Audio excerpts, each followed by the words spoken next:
So what we look at Parrot is what we consider to be popularity. And that's changed. I've been in the TV business for 23 years, and that sort of definition has changed a little bit over time. But we think that today, really, if we're looking at it from an industry perspective, it's a willingness to consume, right? Popularity is really defined as, could I get somebody to spend their time or their money or whatever else it might be to watch my show, right? Because that's how I'm essentially going to make money about it. And we look at the world only from the TV industry. So we don't look at, any brand or anything. We just look at television. So if we look at that, why do we do it? Well, we do it mostly because the world has changed. What defines a hit has changed. The capacity to measure has both become greater and lesser.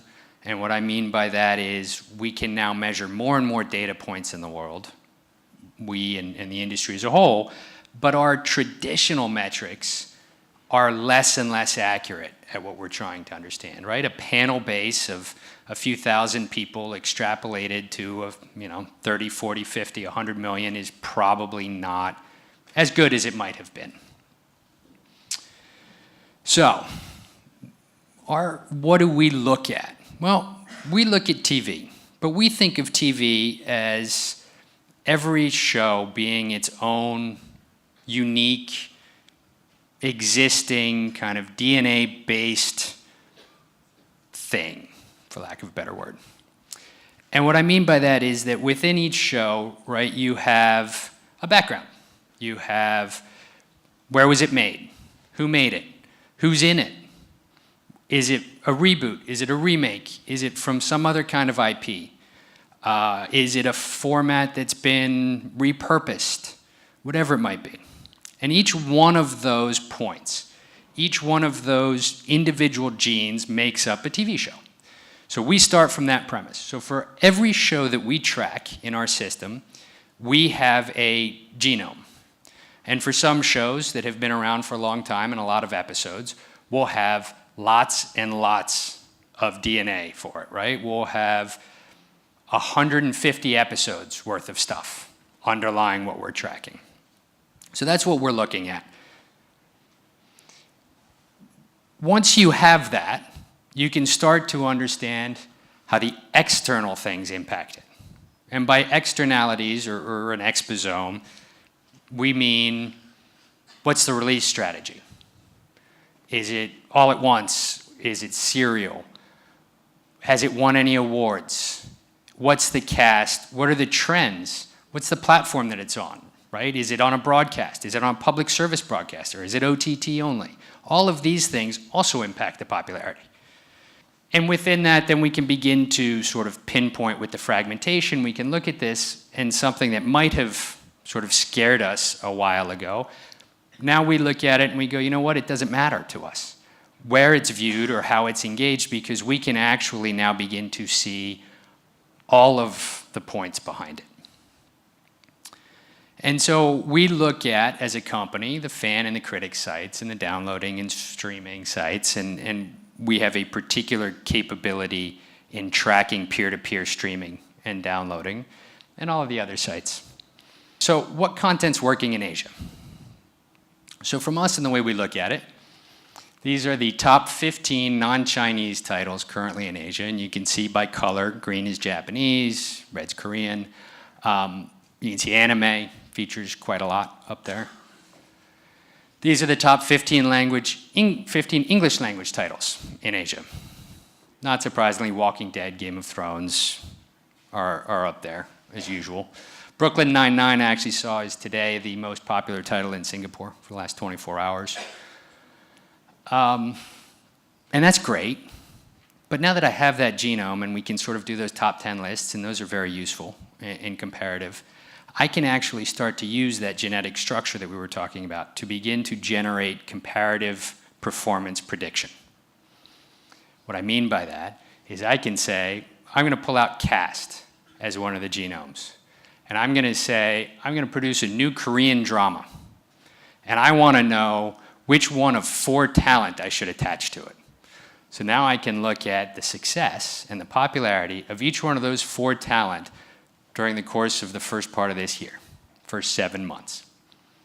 And I can see how they fold out. Now, that's probably not hugely fair because I believe that Minho and Soo-hyun are both doing their military service at the moment, so they're probably not going to be hugely active.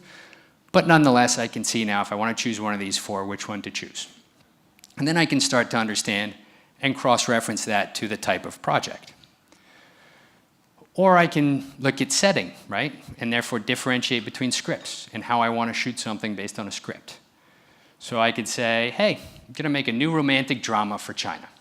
Do I want it to be contemporary setting or historical setting? Well, now I can understand, right? Again, by looking at the first 7 months of this year, looking at performance of romantic dramas with historical settings versus romantic dramas with contemporary settings, I can see which one does better. There's some context, right? If you're going to do this and use this that you need to understand, because sometimes there could be one show that has an outsized popularity that could be driving this. Sometimes there's only one in contemporary and 2 in historical, right? Data is fantastic. We love it, certainly at our company. But it requires a context, right? It requires a contextual analysis. You have to go beyond just simply saying, this is the point with the highest number behind it. But if I keep going, I can look at then, now I can use genre, right? Again, just picking one of the sort of pieces of the DNA out. So here are the top genres that Asian audiences engage with. Crime drama being number 1. And then it goes down from there. And what I've looked at is what you're looking at here is crime drama is a subgenre. On the left of the pie is the primary genres, so you can sort of see how that breaks out. Where are we going? Again, differences by country, by genre. So now you can look at what over and under indexes. So if I'm looking at a show or a platform that just looks at, Singapore and Korea, which grouping of genre do I want to focus on? Or if I'm going to acquire a show, which kind of show should I be looking at acquiring? You look at trends, sitcom, right? So this is first half of 2017 versus second half of 2018. Sitcom has shown a massive increase, right? So this is the increase in the number of demand expressions. So now I can see that sitcom in Asia has actually increased more than any other subgenre across the market.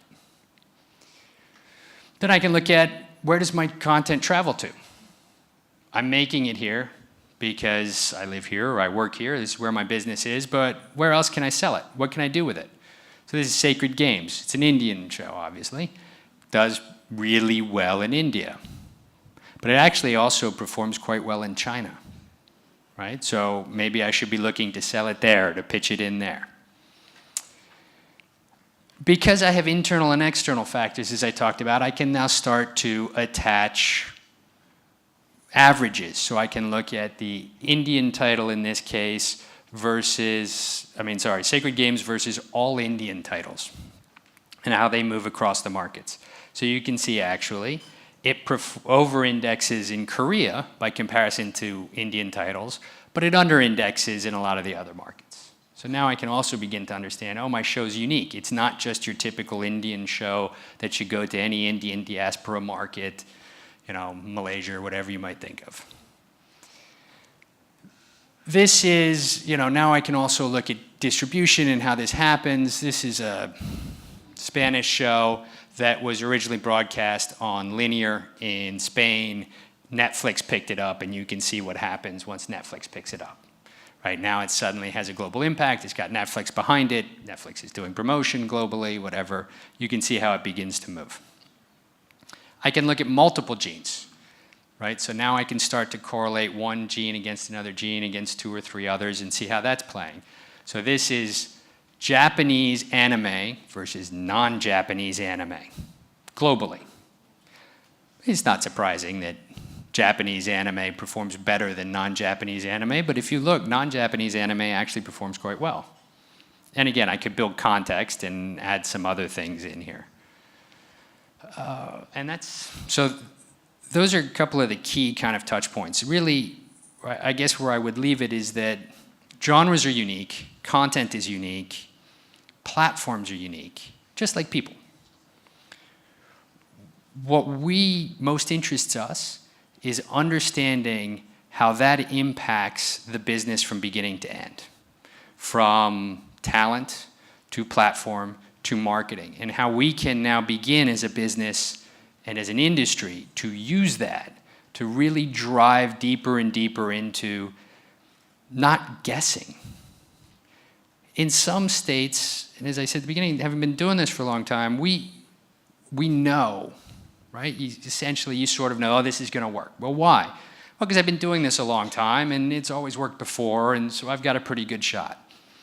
Sure, but now you actually have the capacity with a lot of these metrics behind us to say why, and to say not only why, but by comparison to something else. Right? So they're these two, and I think both of them could work equally. Well, now I actually have some data I can differentiate one or the other. Or I can go to an advertiser, and I can differentiate one or the other. So that's where we are. That's what we do. And I think, as you can see, I may not have said these are the types of shows that you need to produce to be successful in Asia, or to be successful in Korea or Singapore. There is no unique one kind of silver bullet, right? It depends on what are you good at producing, what markets are you focused on, what are you trying to do, and again, the context behind how you do that. And I think that's where I hope the industry as a whole, but I certainly believe that us as Parrot Analytics focus on is how do we provide the information to help make better informed decisions, not to make the decision for you, right? We don't want to kill the art of TV. We want to make sure that TV continues to differentiate itself and continues to be hugely successful as our markets get more and more fragmented, as we begin to see people offer beer-focused $5 a month SVOD platforms. Right? How do you get your content heard, and what do you make? And if you have fewer choices and fewer time and fewer resources, what's the best thing that you can make? Those are the informed decisions that we sort of stand behind and try to get at. Thank you very much.